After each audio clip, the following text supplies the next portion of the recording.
بسم الله الرحمن الرحيم. الحمد لله نحمده ونستعينه ونستغفره ونؤمن به ونتوكل عليه ونعوذ بالله من شرور أنفسنا ومن سيئات أعمالنا. من يهده الله فلا مضل له ومن يضلل فلا هادي له ونشهد أن لا إله إلا الله وحده لا شريك له ونشهد أن سيدنا ومولانا محمدا عبده ورسوله صلى الله عليه وعلى آله وصحبه. أعوذ بالله من الشيطان الرجيم. بسم الله الرحمن الرحيم. والذين آمنوا أشد حبا لله. وقال الله تبارك وتعالى يا أيها الذين آمنوا اتقوا الله وكونوا مع الصادقين. وقال رسول الله صلى الله عليه وسلم لا أحد أغير من الله من أجل ذلك حرم الفواحش ما ظهر منها وما بطن ولا أحد أحب إليه العذر من الله من أجل ذلك أرسل الرسل مبشرين ومنذرين ولا أحد أحب إليه المدح من الله من أجل ذلك أثنى على نفسه. میری ماں اور بہنوں، بھائی دوستوں اور بزرگوں، اللہ تبارک و تعالیٰ نے ہمیں جو دین دیا ہے یہ دین سراسر محبت اور رحمت ہے. اللہ تبارک، ایک ماں اپنے بچوں سے جتنی محبت کرتی ہے اللہ تبارک و تعالیٰ اپنے بندوں سے اس سے 70 گنا زیادہ محبت کرتے ہیں. اللہ تبارک و تعالیٰ کی محبت اور اللہ تبارک و تعالیٰ کی رحمت اس کے عجیب و غریب مظاہر ہیں. اللہ نے بڑی محبت سے ہمیں پیدا کیا، اللہ نے بڑی محبت سے ہم کو پالا پوسا، اور اللہ تبارک و تعالی ہماری 1000 کوتاہیوں کے باوجود، 1000 گناہوں کے باوجود ہماری ستاری بھی کرتے ہیں، روزی بھی پہنچاتے ہیں اور ہماری حفاظت کا انتظام بھی کرتے ہیں. دنیا کے اندر کوئی کسی سے اتنی زیادہ محبت نہیں کر سکتا جتنی اللہ تبارک و تعالی اپنے بندوں سے محبت کرتے ہیں. یہ جو روایت میں نے آپ لوگوں کے سامنے پڑھی بڑی عجیب حدیث ہے. 3 چیزیں اس حدیث کے اندر بیان کی گئی ہیں. 3 چیزیں. پہلی بات تو اس حدیث کے اندر حضور اکرم صلی اللہ علیہ وسلم نے ارشاد فرمایا لا احد اغیر من اللہ. اللہ سے زیادہ کسی کے اندر غیرت نہیں. حضرت سعد رضی اللہ تعالیٰ عنہ کی غیرت مشہور تھی. حضور اکرم صلی اللہ علیہ وسلم نے ارشاد فرمایا اتعجبون من غیرت سعد. سعد کی غیرت سے تمہیں تعجب آ گیا؟ میں سعد سے زیادہ غیرت مند ہوں اور اللہ مجھ سے زیادہ غیرت مند ہے. اللہ تبارک و تعالیٰ کے اندر جس طرح ایک مرد ہوتا ہے اس کے اندر ایک غیرت ہوتی ہے کہ میری بیوی صرف میری رہے، میرے علاوہ کسی کی نہ رہے. تو یہ جو غیرت ہے یہ ایک مرد کے اندر ہوتی ہے، اس سے زیادہ حضور کے اندر، اس سے زیادہ اللہ کے اندر. تو حدیث کے اندر حضور اکرم صلی اللہ علیہ وسلم نے ارشاد فرمایا کہ اللہ سے زیادہ غیرت کسی کے اندر نہیں. چونکہ اللہ کو سب سے زیادہ غیرت ہے من اجل ذلک حرم الفواحش ما ظهر منها وما بطن.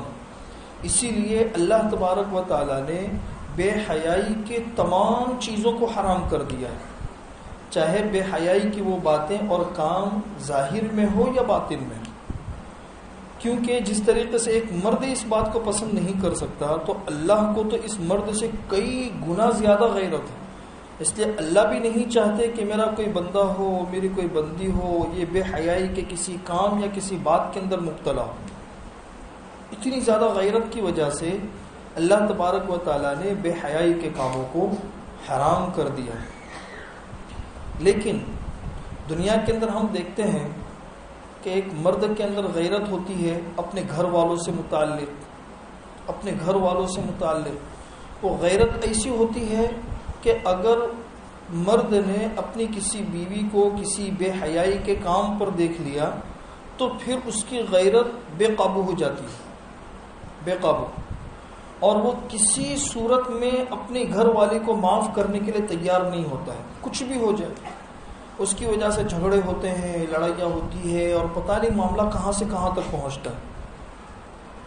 لیکن اللہ تبارک و تعالی ایسے مردوں سے کروڑوں گنا غیرت رکھنے کے باوجود، اگلا ٹکڑا سنو کتنی عجیب بات ہے، وَلَا أَحَدَ أَحَبُّ إِلَيْهِ الْعُذْرُ مِنَ اللَّهِ، لیکن اللہ کے اندر اتنی غیرت ہے، اس کے باوجود اللہ تبارک و تعالی سے زیادہ کوئی ایسا نہیں ہے جسے عذر اور معافی اور توبہ پسند ہو۔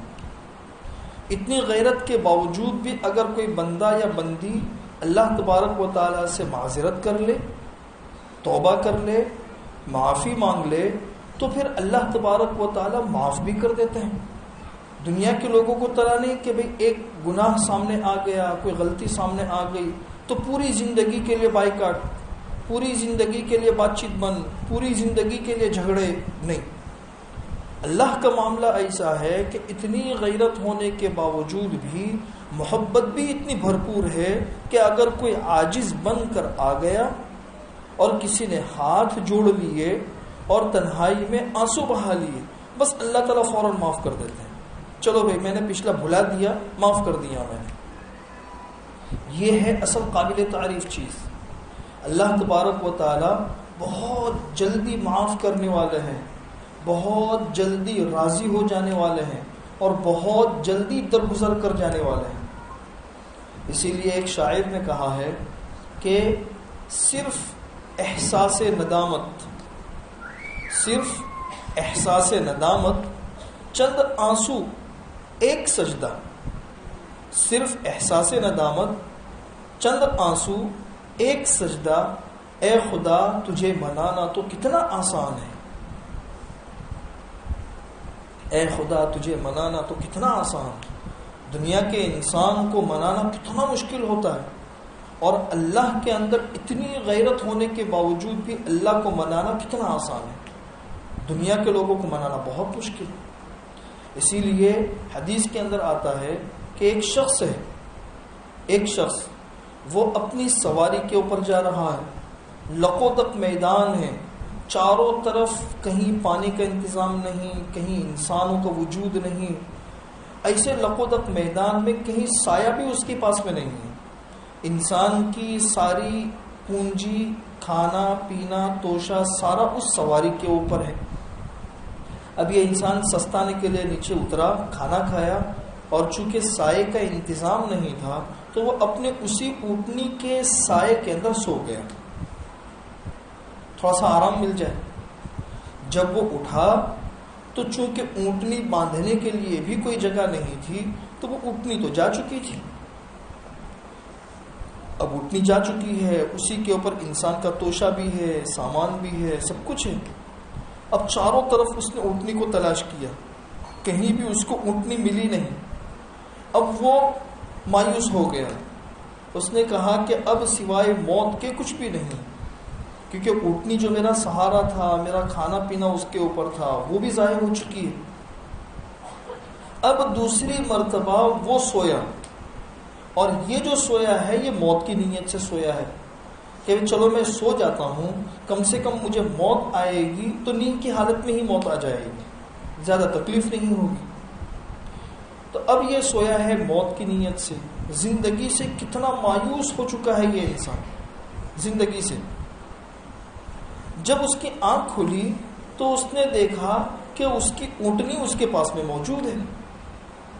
آپ سوچو کہ جو انسان بالکل زیرو پر آ چکا ہو، حالات نے اس کو انتہائی پریشان کر دیا ہو، چاروں طرف سے حالات سے نکلنے کے لیے کوئی راستہ اس کے پاس میں نہ ہو، امید کی کرن بھی ختم ہو گئی، اس وقت میں اگر کہیں سے زندگی کا کوئی سہارا مل جائے، جسے کہتے ہیں نا کہ ڈوبتے کو تنکے کا سہارا، تو اس انسان کی خوشی کا کیا عالم ہوتا ہے. تو وہ خوش ہو گیا کیونکہ اس کی زندگی اب اس کے سامنے تھی، اور اس نے خوش ہو کر اللہ تبارک و تعالیٰ سے کہا کہ اللہ تو میرا کتنا اچھا بندہ اور میں تیرا کتنا اچھا رب.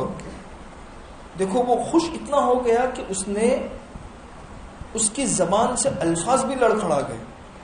کہنا تو یہ چاہیے کہ اللہ تو میرا کتنا اچھا رب اور میں تیرا کتنا اچھا بندہ، یہ ہے سب، لیکن خوشی میں اس کے الفاظ لڑکھڑا گئے.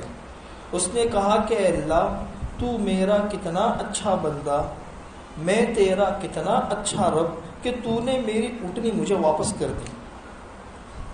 حضور اکرم صلی اللہ علیہ وسلم نے ارشاد فرمایا کہ اس انسان کو جتنی خوشی ہوئی ہے کہ اس خوشی کے اندر اس کے الفاظ بھی الٹے ہو گئے. اللہ تبارک و تعالیٰ سے جب کوئی بندہ یا بندی اپنے گزشتہ گناہوں سے پکی سچی توبہ کرتے ہیں اور ایک نئی ایمانی، دینی اور غیرت والی زندگی گزارنے کے لیے پرعزم ہو جاتے ہیں اور اللہ تبارک و تعالیٰ کے سامنے آنسو بہا کر ایک پکی سچی توبہ کر لیتے ہیں، اللہ کو اس بندے سے زیادہ خوشی ہوتی ہے، اس بندے سے زیادہ خوشی ہوتی ہے جس کو یہ زندگی مل گئی تھی. سوچو یہ ہے. اسی لیے ایک حدیث قدسی کے اندر آتا ہے کہ لو بلغت ذنوبک عنان السماء ثم استغفرتنی لغفرت لک ولا ابالی. اے میرے بندے اگر تیرے گناہ آسمان کی چھتوں تک بھی چھونے لگے تو میرے سے ندامت کے ساتھ میں استغفار کر لے گا، میں تجھے معاف کر دوں گا، اور مجھے کسی کی پرواہ نہیں ہے کہ مجھے کسی کو جواب دینا ہو کہ اتنا بڑا گنہگار تھا، اتنی بڑی گنہگار تھی، تم نے بس منٹوں کے اندر اسے معاف کر دیا. مجھے کسی کی پرواہ نہیں ہے کہ کوئی مجھے اس طرح پکڑے گا، نہیں، ولا ابالی. اسی لیے کہتے ہیں دنیا کے اندر سب سے زیادہ تیز رفتار سواری کون سی ہے؟ بھائی سائیکل سے زیادہ تیز رفتار اسکوٹر ہے، اسکوٹر سے زیادہ تیز رفتار گاڑی ہے، گاڑی سے زیادہ تیز رفتار بسیں ہے، بس سے زیادہ تیز رفتار ریل ہے، ریل سے زیادہ تیز رفتار پلین ہے، پلین سے زیادہ تیز رفتار آج کل جو خلا کے اندر جو مشن جاتے ہیں اس سے بھی زیادہ تیز رفتار سواری کون سی ہے؟ صوفیاء کرام نے لکھا ہے کہ دنیا کے اندر سب سے زیادہ تیز رفتار سواری یہ توبہ کی سواری ہے کہ منٹوں میں انسان کو فرش سے عرش تک پہنچا دیتی ہے. انسان زمین پہ بیٹھا ہوا ہے اور منٹوں میں اس کی آواز کو اور اس کی پرواز کو اللہ کے عرش تک پہنچا دیتی ہے. یہ ہے توبہ. تو اللہ تبارک و تعالیٰ کے اندر اتنی محبت ہے اپنے بندوں کے لیے کہ اتنی غیرت ہونے کے باوجود بھی وہ فوراً مان لیتے ہیں، فوراً. تو چونکہ اللہ کے اندر یہ دونوں صفتیں ہیں کہ غیرت بھی ہے اور فوراً معافی مانگنے کے اوپر وہ مان بھی جاتے ہیں، تو ظاہر سی بات ہے جس ہستی کے اندر یہ چیز ہو تو وہ ہستی تو قابل تعریف ہے. اس لیے حدیث کا تیسرا ٹکڑا ہے وَلَا أَحَدَ أَحَبُّ إِلَيْهِ الْمَدْحُ مِنَ اللَّهِ. انسان کو اپنی تعریف پسند ہے. حدیث کے اندر حضور نے ارشاد فرمایا کہ اللہ سے زیادہ کسی کو اپنی تعریف پسند نہیں، سب سے زیادہ تعریف اللہ کو پسند ہے. اسی لیے قرآن میں اللہ تبارک و تعالیٰ نے اپنی تعریف بیان کی. دیکھو میں ایسا ہوں، دیکھو میں ایسا ہوں، دیکھو میں ایسا ہوں، میں خالق بھی ہوں، میں رب بھی ہوں، میں مشرق اور مغرب کا رب ہوں. اللہ تبارک و تعالیٰ کو اپنی تعریف بہت پسند ہے. کیوں؟ اس لیے کہ جس کے اندر یہ اعتدال والی صفات ہو وہ قابل تعریف ہے. اس لیے اس بات کو اچھے طریقے سے سمجھ لو. اللہ تبارک و تعالیٰ سے محبت پیدا کرے، اللہ سے تعلق پیدا کرے. قرآن کریم کے اندر بھی آپ غور کرو، سورہ فاتحہ جو ہم نماز کے اندر روزانہ پڑھتے ہیں کیا ہے؟ الحمدللہ رب العالمین. تمام تعریفیں اللہ ہی کے لیے. تمام تعریفیں کون سی تعریف ہے؟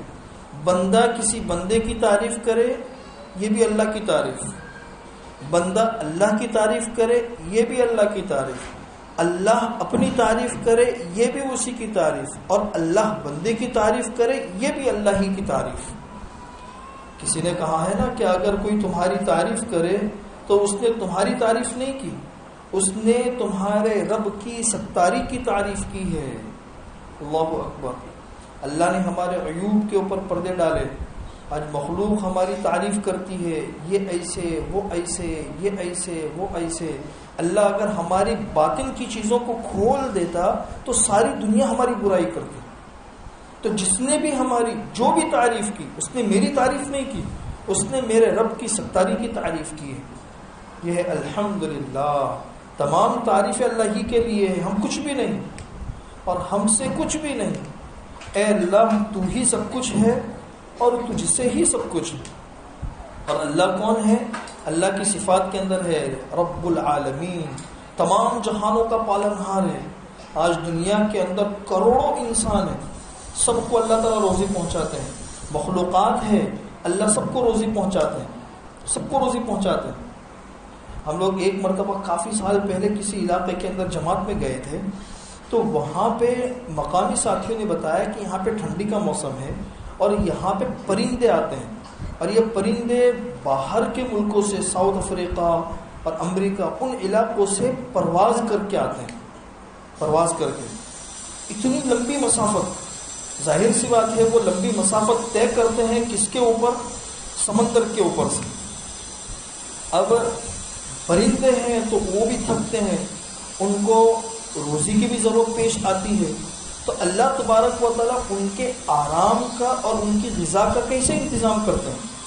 ان لوگوں نے بتایا کہ اللہ کے نظام یہ ہوتا ہے کہ پرندے جب چلتے چلتے تھک جاتے ہیں اڑتے اڑتے، تو سمندر میں جو مچھلیاں ہوتی ہیں، اللہ تبارک و تعالیٰ کی طرف سے نظام ایسا ہوتا ہے کہ بڑی بڑی جو ویل مچھلیاں ہوتی ہیں، ان کی پیٹھ کے اوپر کیڑے پیدا ہو جاتے ہیں، اور ان کیڑوں سے ان ویل مچھلیوں کو تکلیف ہوتی ہے، اور یہ دھوپ لینے کے لیے ان کو باہر آنا پڑتا ہے۔ یہ ویل مچھلیاں جو ہے یہ باہر نکلتی ہے سمندر سے۔ یہ پرندے جب دیکھتے ہیں کہ بھئی یہ تو کوئی زمین ہم کو نظر آ رہی ہے، تو وہاں پہ اتر جاتے ہیں، اور ان ویل مچھلیوں کے پیٹھ کے اوپر جو کیڑے ہوتے ہیں وہ ان پرندوں کی غذا بنتی ہے۔ اس طریقے سے ان کے آرام کا بھی انتظام ہو گیا اور ان کی غذا کا بھی انتظام ہو گیا۔ یہ تو ایک بات ہے، ایسے ایسے آپ دیکھو گے تو آپ کو ہزاروں کروڑوں لاکھوں چیزیں ملے گی کہ اللہ تبارک و تعالیٰ دنیا کے اندر جانداروں کو کس طریقے سے روزی پہنچاتے ہیں، رب العالمین۔ پھر اللہ تعالیٰ کہتے ہیں الرحمن الرحیم، اللہ تبارک و تعالیٰ رحمان بھی ہے رحیم بھی ہے۔ ایک بہت بڑے بزرگ گزرے ہیں، انہوں نے رحمان اور رحیم کی تعریف کی ہے کہ دیکھو اللہ تعالیٰ پالتے ہیں، اللہ تعالیٰ پالتے ہیں، لیکن اللہ تبارک و تعالیٰ کے پالنے کا نظام بھی بڑا عجیب ہے، رحمت کے ساتھ میں پالتے ہیں۔ انہوں نے مثال دی کہ ایک لوہار ہوتا ہے، وہ لوہے کو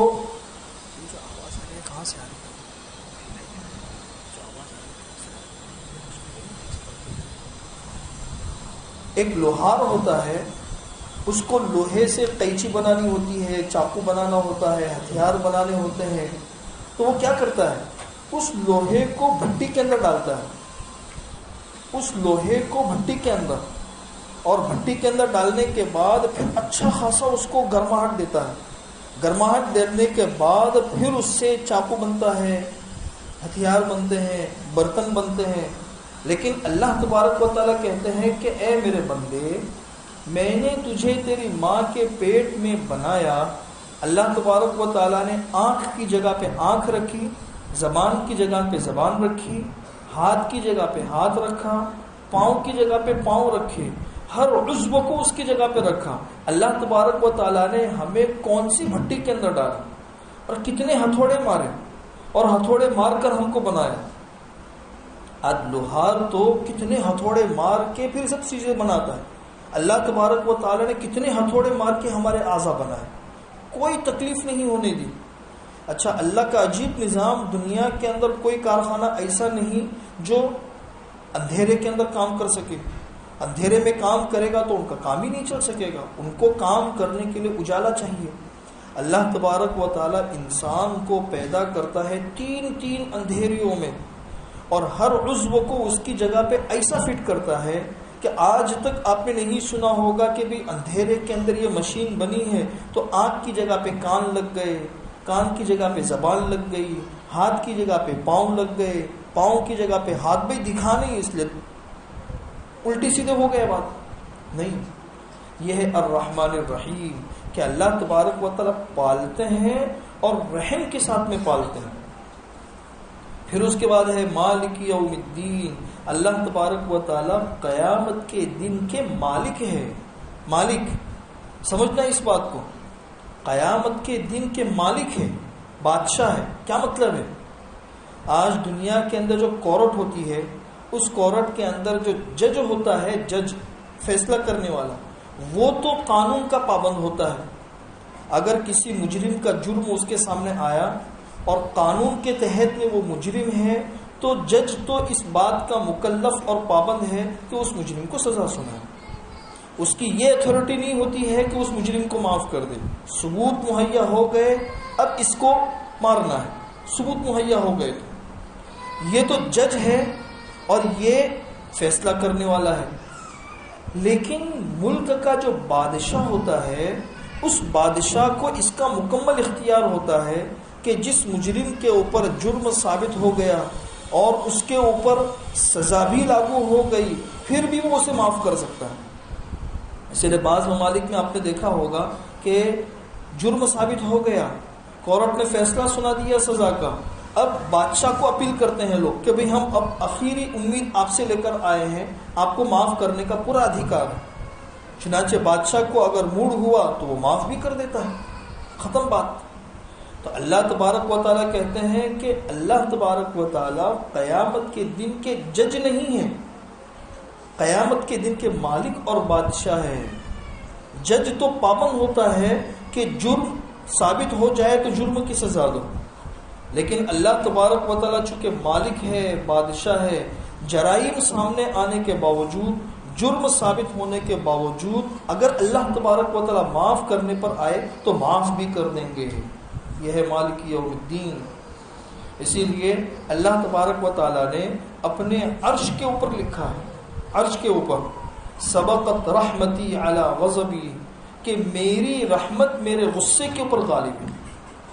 یہ جو اللہ نے لکھوایا ہے اپنے عرش کے اوپر، یہ ایک مراحم خسروانہ ہے، بادشاہوں کا رحم.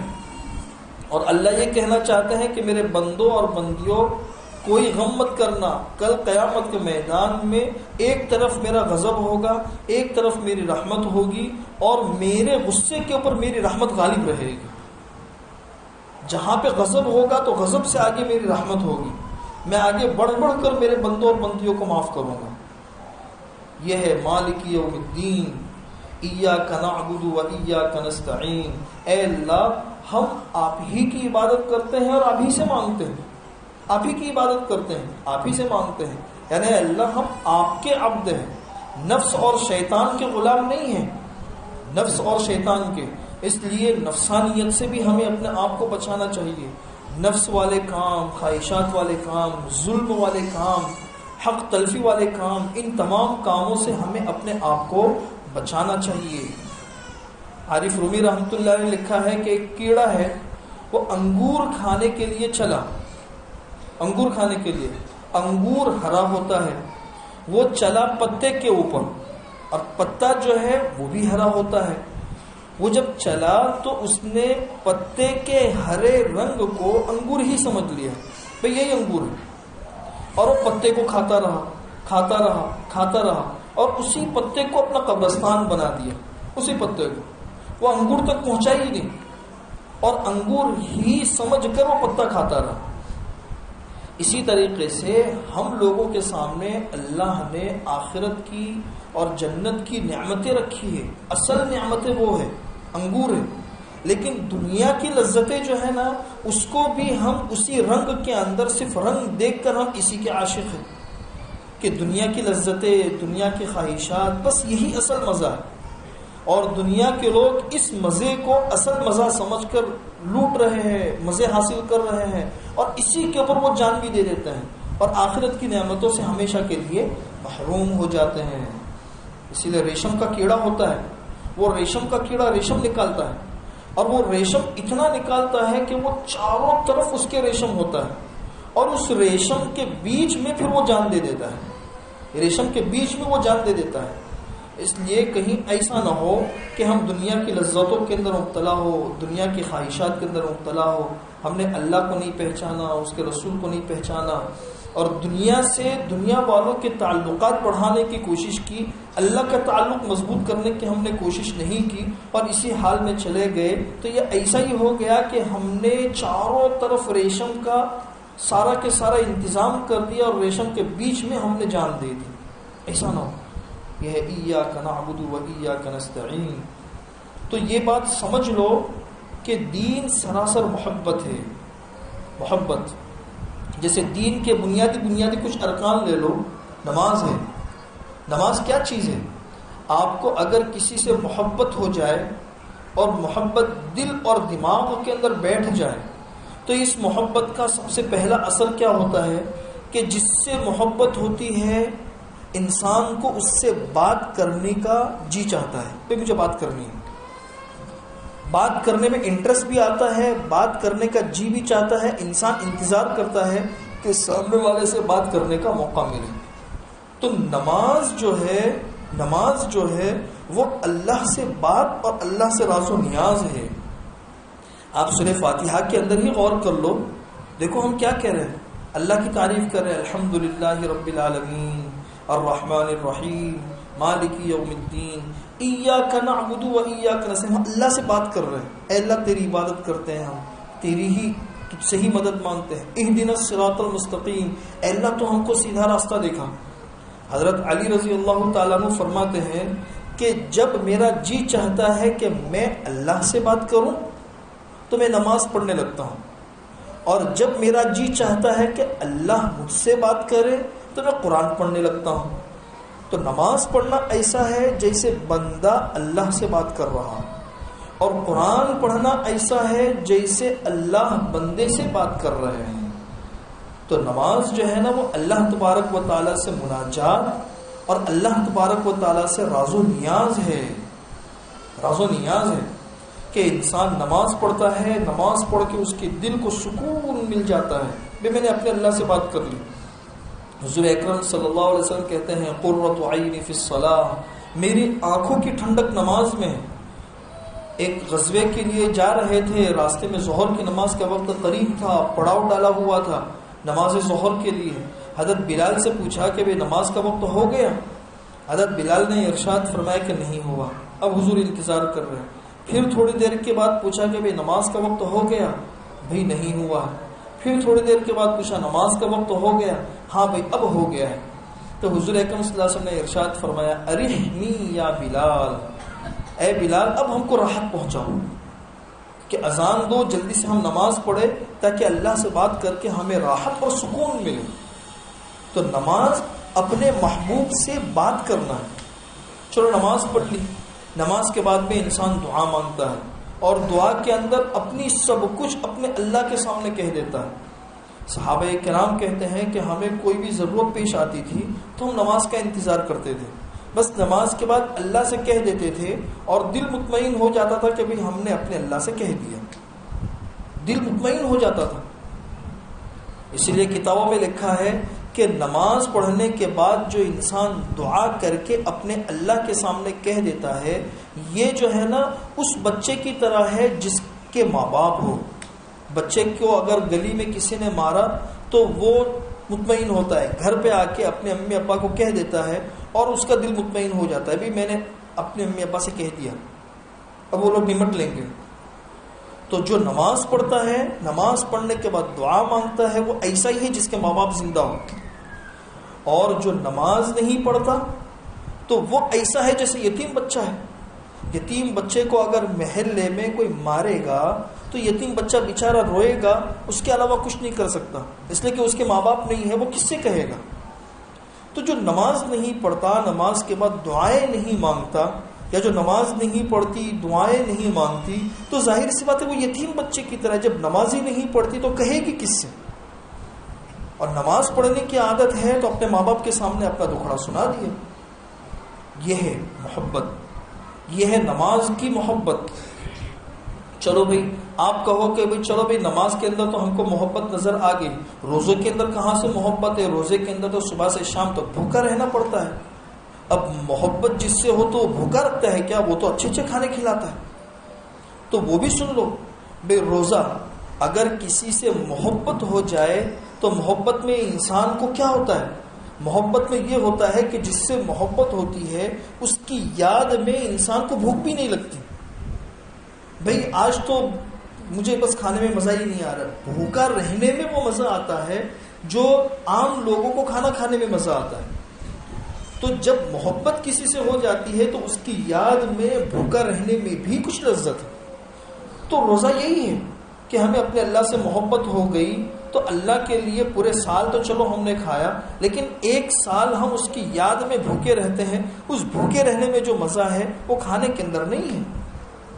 اسی لیے حدیث کے اندر آپ نے سنا ہوگا کہ اللہ تعالیٰ کہتے ہیں کہ روزے دار، حضور اکرم صلی اللہ علیہ وسلم فرماتے ہیں کہ روزے دار کے پیٹ کے بھوکا رہنے کی وجہ سے، پیٹ سے جو بدبو نکلتی ہے معدے کے خالی رہنے کی وجہ سے، وہ بدبو اللہ کے یہاں پہ مشک سے زیادہ خوشبودار، اس لیے کہ یہ محبت والوں کی بھوک ہے، محبت والوں کی.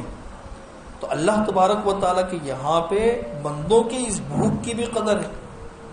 آپ کہو کہ چلو بھائی زکوٰۃ کا بتاؤ، زکوٰۃ میں تو مال خرچ کرنا پڑتا ہے، مال خرچ کرنے سے انسان کا مال چلا جاتا ہے، انسان کو مال کی کتنی ضرورت پیش آتی ہے. تو مال کا مطلب یہ ہے کہ جب کسی سے محبت ہوتی ہے تو اس محبت والوں سے جن کا تعلق ہوتا ہے انسان کو ان پر خرچ کرنے کے اندر مزہ آتا ہے. لیلا مجنون کا قصہ آپ نے سنا ہوگا. تو مجنون کو لیلا سے محبت تھی، اس محبت کے اندر وہ لیلا کے گلی میں جو فقیر رہتے تھے نا، ان فقیروں کو بھی کھانا کھلاتا تھا، کیونکہ وہ فقیر لیلا کی گلی کے ہیں. تو لیلا کی گلی میں رہنے والے فقیروں سے بھی وہ محبت ہوتی تھی کہ وہ ان کو بھی کھانا کھلاتا تھا. امر علی الدیار دیار لیلا واقبل ذا الجدار وذا الجدار. تو محبت جس سے ہو جاتی ہے اس سے جن کا بھی تعلق ہوتا ہے انسان کو خرچ کرنے میں مزہ آتا ہے. آپ نے دیکھا ہوگا جس سے محبت ہوتی ہے انسان اس کو تو گفٹ بھیجتا ہی بھیجتا ہے، لیکن جن کا اس سے تعلق ہوتا ہے ان کو بھی گفٹ بھیجتا ہے. چلو بھائی اس کو بھی بھیجو، وہ اس کی سہیلی ہے، اس کو بھی بھیجو، یہ اس کی بہن ہے. تو زکوٰۃ یہی ہے کہ ہمیں اپنے اللہ سے محبت ہے تو اللہ سے نسبت رکھنے والے جو غریب مسلمان ہیں ان پر خرچ کرنے کو انسان اپنی سعادت سمجھتا ہے، اپنی سعادت یہ ہے. پھر اس کے بعد حج ہے، حج کو لے لو. حج کے اندر کیا ہوتا ہے؟ حج کے اندر بھی انسان اپنے محبوب کے گھر کے چکر لگاتا ہے. جس سے محبت ہوتی ہے تو اس کے گھر کی در و دیوار سے محبت ہوتی ہے، اس کی گلی سے محبت ہوتی ہے، اس کے راستوں سے محبت ہوتی ہے. ہاں محبت کی دنیا ہی الگ ہے. اسی لیے مجنون جو ہے وہ جب لیلا کی گلیوں سے گزرتا تھا تو اس کے بارے میں آتا ہے امر علی الدیار دیار لیلا، میں جب لیلا کے دیار سے گزرتا ہوں وَأُقَبِّلُ ذَا الْجِدَارَ وَذَا الْجِدَارَ، تو کبھی اس دیوار کو بوسہ دیتا ہوں، کبھی اس دیوار کو بوسہ دیتا ہوں. وَمَا حُبُّ الدِّيَارِ شَغَفْنَ قَلْبِي، ان دیواروں کی محبت میرے دل میں نہیں ہے، وَلَكِنْ حُبُّ مَنْ سَكَنَ الدِّيَارَ، جو ان دیواروں کے اندر رہتی ہے میرے دل میں اس کی محبت ہے. اس محبت کی وجہ سے اس کی گلیوں سے بھی محبت اور اس کے گھر کی دیواروں سے بھی محبت. تو انسان جب اللہ کی محبت میں اتنا آگے بڑھ جاتا ہے تو انسان جو ہے وہ اللہ تبارک و تعالیٰ کے گھر کے پھیرے لگاتا ہے. جس زمین کے اوپر بڑے بڑے انبیاء گزرے ہیں، بڑے بڑے اولیاء اللہ گزرے ہیں، بڑی بڑی پاک دامن عورتیں گزری ہیں، انہی زمینوں کے اوپر ہمارے قدم بھی گرے، یہ کتنی بڑی سعادت ہے. اللہ تبارک و تعالیٰ کی محبت میں حضرت حاجرہ نے صفا مروہ کے درمیان دوڑ لگائی، حضور نے دوڑ لگائی، صحابہ کرام نے دوڑ لگائی، نہ جانے کتنے انبیاء نے دوڑ لگائی، کیسے کیسے اللہ کے ولیوں نے دوڑ لگائی. وہاں پر اگر ہم بھی گزر جائیں تو یہ ہماری کتنی بڑی سعادت ہے. یہی انسان پھر عرفات کے میدان میں جاتا ہے، مزدلفہ میں جاتا ہے، مینا میں جاتا ہے. تو حج جو ہے یہ بھی اللہ کی محبت کے ایک شعار ہے. انسان اللہ سے محبت کرتا ہے، پھر اس کے بعد انسان کی محبت جب اور جوش مارتی ہے اور کنٹرول میں نہیں رہتی تو پھر یہی انسان اللہ کے لیے جان بھی دیتا ہے، اور پھر وہ بہت بڑے درجے کو حاصل کرتا ہے جس کو شہادت کا درجہ کہتے ہیں. ہاں، انسان نے اپنی جان دے دی. نکل جائے دم تیرے قدموں کے نیچے، یہی دل کی حسرت یہی آرزو ہے. کسی شاعر نے کہا ہے نکل جائے دم تیرے قدموں کے نیچے، یہی دل کی حسرت یہی آرزو ہے. ہمارے اکابرین کے قصے پڑھو، صحابہ کرام کے قصے پڑھو. احد کے میدان میں 70 صحابہ ایک ہی وقت میں شہید ہوئے. 70 صحابہ، اور انہوں نے اللہ کے لیے جان دے دی. بالا کوٹ کی جو جنگ ہوئی اس کے اندر سید احمد شہید رحمۃ اللہ علیہ، جو اس وقت کے مسلمانوں کے امیر تھے اور بہت بڑی اسلامی فوج ان کے ساتھ میں تھی، تو لوگوں نے خبر دی کہ حضرت بہت بڑی فوج آ رہی ہے، آپ نکل جاؤ یہاں سے. تو انہوں نے کہا کہ دیکھو بھئی، میں نے فوجی ڈریس پہن لیا ہے، تیاری کر لی ہے، اب میرے لیے میدان چھوڑ کے جانا اب مناسب نہیں ہے. اسی کے اندر انہوں نے جان دے دی. موت سامنے ہے لیکن اللہ کی محبت اتنی آ گئی کہ انہوں نے اللہ کے لیے جان دے دی. حضرت مولانا علی میاں صاحب رحمۃ اللہ علیہ نے پورا قصہ لکھنے کے بعد ان کی وفات کے اوپر یہ شعر لکھا ہے کہ جو تجھ بن نہ جینے کو کہتے تھے ہم، جو تجھ بن نہ جینے کو کہتے تھے ہم، سو اس عہد کو ہم وفا کر چلے. ہم کہتے تھے بھئی ہم تیرے بغیر زندہ نہیں رہ سکتے، ہم نے اس عہد کو پورا کر لیا، ہم نے دکھا دیا کہ ہم تیرے بغیر نہیں رہ سکتے. تو دین جو ہے اس کو ہم جس نظر سے دیکھیں گے، پردہ ہے. آج پوری دنیا کے لوگ پیچھے پڑے ہوئے ہیں پردے کے، حکومتیں پیچھے پڑی ہوئی ہے. بھئی اسلام نے عورتوں کو قید میں کر دیا، عورتوں کے اوپر یہ تو جبر ہے، عورتوں کے اوپر یہ ظلم ہے، عورتوں کے اوپر یہ تنگی ہے، یہ پرانی روایات ہے. حضرت اشرف علی تھانوی رحمۃ اللہ علیہ نے بہت اچھی بات لکھی ہے. حضرت تھانوی رحمۃ اللہ علیہ لکھتے ہیں کہ بھئی تم عورتوں سے ہی پوچھو وہ اس کو قید سمجھتی ہے یا کیا سمجھتی ہے. حضرت نے مثال دی ہے بڑی اچھی کہ دیکھو، ایک ہوتا ہے قید اور ایک ہوتی ہے قلعہ بند ہونا. قید کے اندر مجرم کو ڈالا جاتا ہے اور قید کا دروازہ جو ہے نا، قید خانے کا دروازہ باہر سے لاک کیا جاتا ہے، اور مجرم کو جو بند کیا جاتا ہے وہ اس کی شرارتوں سے لوگوں کو بچانے کے لیے، تاکہ یہ لوگوں کو نقصان نہ پہنچائے. یہ ہے قید.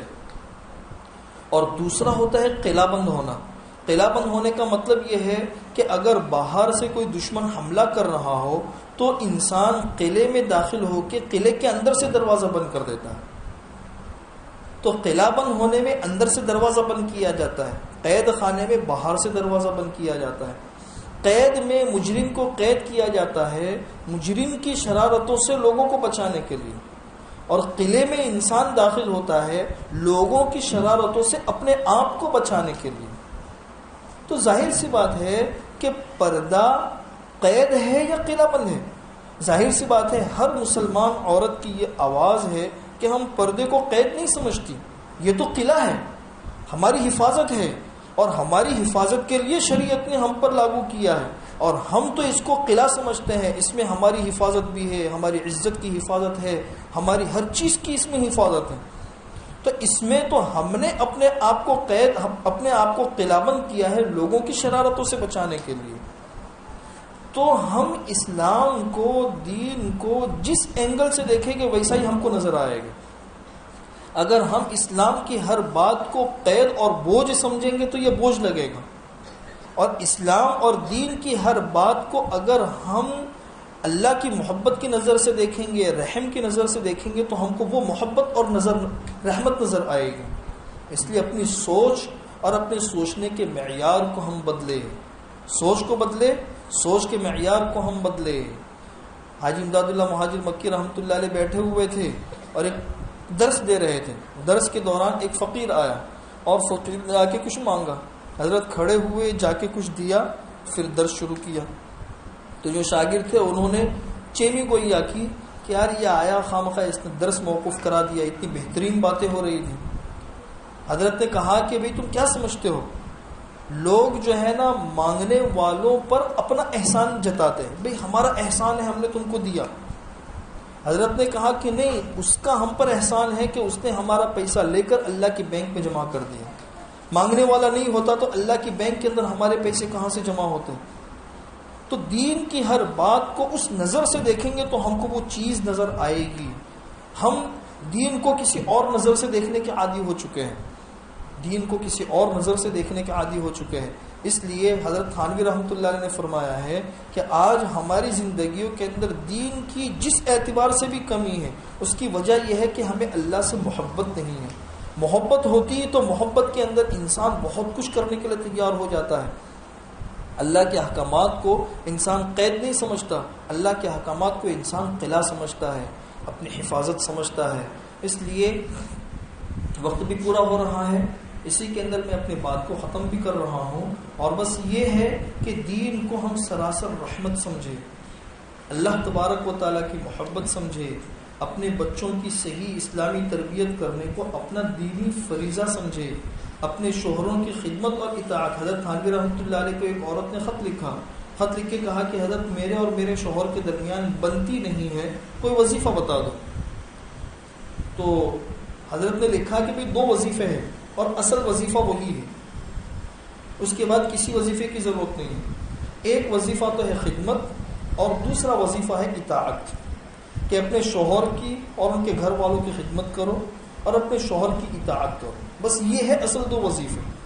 ورنہ عام طور پر ہوتا یہ ہے کہ عورتوں کے اندر اپنی بات منوانے کا جذبہ ہوتا ہے، دوسروں کی بات ماننے کا جذبہ نہیں ہوتا. بس وہاں سے ہی سارے معاملات بگڑ جاتے ہیں. کتنی گہری بات کہی حضرت نے. بلا خدمت اپنی زندگی میں پیدا کرو اور اطاعت اپنی زندگی میں پیدا کرو، پھر کسی وظیفے کے پڑھنے کی ضرورت پیش نہیں آئے گی.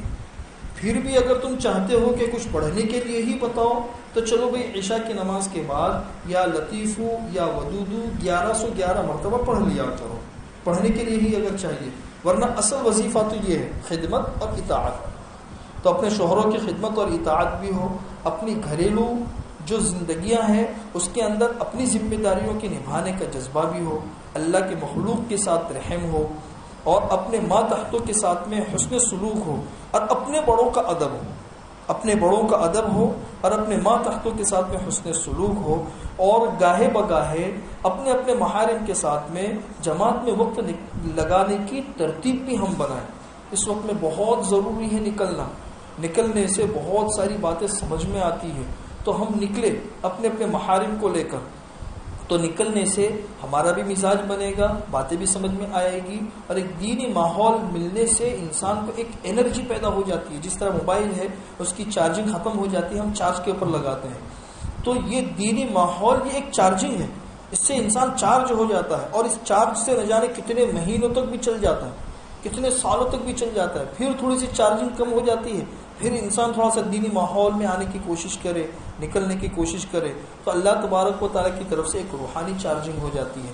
اللہ تبارک و تعالیٰ ان سب باتوں پر ہم سب کو عمل کرنے کی توفیق نصیب فرمائے. ابھی دعا ہو جائے گی، دعا کے بعد آپ لوگ آپس میں تشکیل کر لیں. اگلے مہینے سے یہاں پہ انہوں نے بتایا کہ مستورات کی جماعت ہے، تو مستورات بھی نام لکھا ہے کہ کون اپنے اپنے محارم کے ساتھ میں نکلے گی. اور اسی طریقے سے چلے کی جماعت کی تشکیلیں بھی ہو رہی ہے، تو چلے کی جماعت کے لیے بھی اپنے اپنے محارم کے نام لکھوائے، گھر والوں کے، بیٹوں کے، بھائی کے، والد کے، جس کے جو بھی ہو اپنے گھر پہ جا کے ان کی تشکیل کریں. اور آج مغرب کی نماز کے بعد انشاءاللہ والد صاحب کا بیان ہوگا یہاں پہ مسجد میں، تو اپنے اپنے گھر والوں کو مسجد کے اندر بھیجنے کی کوشش کریں. دعا کر لیں. اللهم صل على محمد وعلى آل محمد كما صليت على إبراهيم وعلى آل إبراهيم إنك حميد مجيد. ربنا ظلمنا أنفسنا وإن لم تغفر لنا وترحمنا لنكونن من الخاسرين. ربنا لا تزغ قلوبنا بعد إذ هديتنا وهب لنا من لدنك رحمة إنك أنت الوهاب. لا إله إلا الله الحليم الكريم. سبحان الله رب العرش العظيم الحمد لله رب العالمين نسألك موجبات رحمتك وعزائم مغفرتك والغنيمة من كل بر والسلامة من كل إثم لا تدع لنا ذنبا إلا غفرته ولا هما إلا فرجته ولا دينا إلا قضيته ولا حاجة من حوائج الدنيا هي لك رضا ولنا فيها صلاح إلا قضيتها ويسرتها يا أرحم الراحمين اللهم يا من لا تراه العيون ولا يصفه الواصفون ولا تخالطه الظنون ولا تغيره الحوادث ولا يخشى الدوائر يعلم مثاقيل الجبال ومكاييل البحار وعدد قطر الأمطار وعدد ورق الأشجار وعدد ما أظلم عليه الليل وأشرق عليه النهار يا من لا تواري منه سماء سماء ولا أرض أرضا ولا جبل ما في قعره ولا بحر ما في وعره اللهم اجعل خير أعمالنا أواخرها وخير أعمالنا خواتمها وخير أيامنا يوم نلقاك فيه اللهم أصلح لنا ديننا الذي هو عصمة أمرنا وأصلح لنا دنيانا التي فيها معاشنا وأصلح لنا آخرتنا التي إليها معادنا واجعل الحياة زيادة لنا في كل خير واجعل الموت راحة لنا من كل شر اللهم أحسن عاقبتنا في الأمور كلها وأجرنا من خزي الدنيا وعذاب الآخرة اللهم آت نفوسنا تقواها وزكها أنت خير من زكاها أنت وليها ومولاها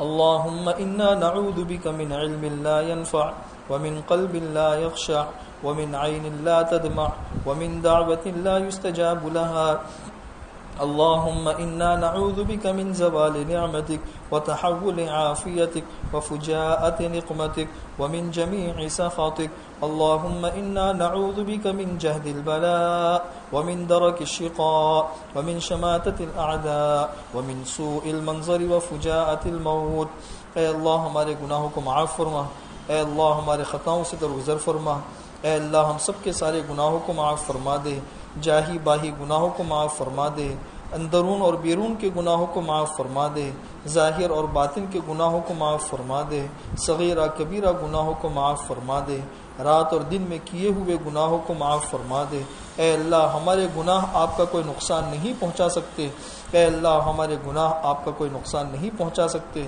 اور اگر آپ نے ہمیں معاف کر دیا تو ہم غریبوں کا بھلا ہو جائے گا اے اللہ ہم سب کے سارے گناہوں کو معاف فرما دے اے اللہ آپ کی ستاری ہے جو ہمارے زندگی کے دن گزر رہے ہیں اے اللہ آپ کی ستاری ہے جو ہماری زندگی کے دن گزر رہے ہیں اے اللہ ہم گناہ کرتے رہے آپ ہمیں روزی پہنچاتے رہے ہم گناہ کرتے رہے آپ ہمیں صحت دیتے رہے ہم گناہ کرتے رہے آپ ہمیں عزت دیتے رہے ہم گناہ کرتے رہے آپ ہمیں ہر اعتبار سے ترقی دیتے رہے اے اللہ عافیت کے ساتھ ہمارے اوپر ستاری فرما دے دنیا کے اندر ستاری کی ہے موت کے وقت بھی ستاری کرنا موت کے بعد بھی ستاری کرنا اسی ستاری کے عالم میں ہمارے حشر کے میدان میں ہمیں بلانا اور اسی ستاری کے ساتھ میں جنت الفردوس میں ہم سب کو داخل فرما دے اے اللہ گناہوں کے دلدل سے نکال دے اور طاعات کی سڑکوں کے اوپر ہمیں داخل فرما دے اے اللہ اس مجمع کے اندر پاک دامن عورتیں بھی ہیں نوجوان عبادت گزار بھی ہے اے اللہ بوڑھے بھی ہے اے اللہ یہی مجمع اگر اس علاقے کے کسی کریم کے دروازے کے اوپر چلا جائے اس کریم کے لیے روپیہ دینا جتنا آسان ہے اس سے زیادہ آپ کے لیے ہدایت کا دینا آسان ہے اے اللہ ہماری جھولیوں کو ہدایت سے بھر دے اور ہماری جھیلوں کو پاک پانی سے بھر دے ہماری جھولیوں کو ہدایت سے بھر دے اور ہماری جھیلوں کو پاک پانی سے بھر دے اے اللہ حق کو کہنے کی حق کو سننے کی حق کو لے کر عالم میں پھرنے کی ہم سب کو توفیق نصیب فرما دے اے اللہ ہمیں ایسی عزت دے جس کے بعد ذلت نہ ہو اے اللہ ہمیں ایسی ترقی دے جس کے بعد تنزلی نہ ہو اے اللہ ہمیں ایسی صحت دے جس کے بعد بیماری نہ ہو اے اللہ ہمیں ایسا غنا نصیب فرما جس کے بعد فقیری نہ ہو اے اللہ ایسی مالداری سے ہماری حفاظت فرما دے جو ہمارے اندر طغیانی اور سرکشی کو پیدا فرما دے اور اے اللہ ایسی فقیری سے ہماری حفاظت فرما دے جو ہمیں کفر اور نفاق تک پہنچا دے، جو ہمیں کفر اور نفاق تک پہنچا دے۔ اے اللہ جس کرم سے آپ نے ہمیں یہاں پہ جمع فرمایا ہے، اپنے اسی کرم سے جنت الفردوس میں قیامت تک آنے والی ہماری ساری نسلوں کے ساتھ ہم سب کو جمع فرما دے، ساری نسلوں کے ساتھ ہم سب کو جمع فرما دے، ساری نسلوں کے ساتھ ہم سب کو جمع فرما دے۔ اے اللہ اس مجمع میں جو پریشان حال ہو عافیت کے ساتھ ان کی پریشانیوں کو دور فرما دے۔ اے اللہ جو مقروض ہو عافیت کے ساتھ ان کے قرضوں کے ادا ہونے کے غیب سے صورت اور شکلیں پیدا فرما دے۔ جو الجھنوں کے اندر مبتلا ہو عافیت کے ساتھ ان کو ذہنی الجھنوں سے نجات نصیب فرما دے۔ اے اللہ جن کے دل میں جو جائز مقاصد ہے عافیت کے ساتھ ان کے جائز مقاصد کو پورا فرما دے۔ اے اللہ جنہیں شادی کی ضرورت ہے انہیں نیک جوڑا نصیب فرما دے۔ اے اللہ جنہیں اولاد کی ضرورت ہے عافیت کے ساتھ انہیں اولاد نصیب فرما دے۔ اے اللہ جن کو گھر کے سکون کی ضرورت ہے عافیت کے ساتھ ان کو گھر کا سکون نصیب فرما دے۔ اے اللہ جنہیں دکان کی ضرورت ہو عافیت کے ساتھ انہیں دکان دلا دے۔ جنہیں مکان کی ضرورت ہو عافیت کے ساتھ انہیں مکان دلا دے۔ اے اللہ دین ہماری زندگی کے اندر داخل فرما دے، دین کی محبتیں ہمیں سمجھا دے، آپ کی محبتیں ہمیں سمجھا دے۔ اے اللہ آپ نے کتنی محبت سے ہمیں پالا پوسا ہے، کتنی محبت سے ہمیں دنیا کے اندر بھیجا ہے، کتنی محبت سے آپ ہمیں روزی پہنچاتے ہیں، کتنی محبت سے ہماری حفاظت کرتے ہیں۔ اے اللہ صحابہ کرام جیسی جماعت کے بارے میں آپ نے کہا ہے وما قدر اللہ حق قدری، ان لوگوں نے اللہ کی جیسی قدر پہچاننی چاہیے ویسی نہیں پہچانی۔ اے اللہ تو ہم کیا چیز ہے؟ صحابہ کرام کے بارے میں آپ نے کہا ہے اے اللہ واقعی ہم بہت کوتا ہے، اے اللہ ہم بہت شرمندہ ہے، اے اللہ آپ کے اتنے سارے احسانات کے باوجود ہمیشہ ہم گناہ کرتے رہے، اے اللہ ہمیشہ ہم گناہ کرتے رہے۔ یا من اظہر الجمیل وستر علی القبیح یا من لا یؤاخذ بالجریرہ یا من لا یؤاخذ بالجریرہ، اے اللہ گناہوں کے اوپر دیکھنے کے باوجود آپ نے فوراً ہماری پکڑ نہیں کی۔ اے اللہ ہمیں سنبھلنے کا موقع دیا، ہمیں سدھرنے کا موقع دیا، اے اللہ ہمیں سنبھلنے اور سدھرنے کا موقع دیا۔ اے اللہ ہمارے اس جرم عظیم کو معاف فرما دے، اے اللہ ہمارے اس جرم عظیم کو معاف فرما دے۔ اے اللہ ہمارے دادا دادی کے قبروں کو نور سے منور فرما دے، اے اللہ ان کے درجات کو بلند فرما دے۔ ہمارے نانا نانی کے قبروں کو نور سے منور فرما دے۔ اے اللہ جو علماء اور مشائخ دنیا سے جا چکے ہو، اے اللہ ہمارے جو رشتہ دار دنیا سے جا چکے ہو ان سب کے قبروں کو نور سے منور فرما دے، ان کے درجات کو بلند فرما دے، کروٹوں انہیں آرام نصیب فرما دے۔ اے اللہ جنت میں بہترین جگہ انہیں نصیب فرما دے۔ اور اے اللہ ہم پیچھے رہ گئے ہیں، اے اللہ اپنے اپنے وقت پر جب دنیا سے جانے کا وقت آئے تو اے اللہ ایمان پر ہمارا خاتمہ ہو، اے اللہ ایمان پر ہمارا خاتمہ ہو، آپ کی محبت کے ساتھ ہم دنیا سے جائے، اس کی غیب سے صورت اور شکلیں پیدا فرما دے۔ موت اور ما بعد الموت کی ہلاکتوں سے ہماری حفاظت فرما دے، موت اور ما بعد الموت کی ہلاکتوں سے ہماری حفاظت فرما دے۔ اے اللہ قبر کی تنگی سے ہماری حفاظت فرما دے، قبر کے اندھیروں سے ہماری حفاظت فرما دے، حشر کے میدان کی رسوائیوں سے ہماری حفاظت فرما دے۔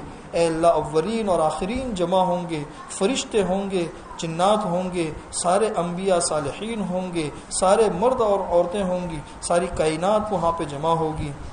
اے اللہ اگر ہمارے گناہ ان کے سامنے آ گئے کتنی بدنامی ہوگی، اے اللہ وہاں پر ہمارے گناہوں کے اوپر ستاری فرمانا، حضور اکرم صلی اللہ علیہ وسلم کے ہاتھ جام کوثر پینا مقدر فرما دے۔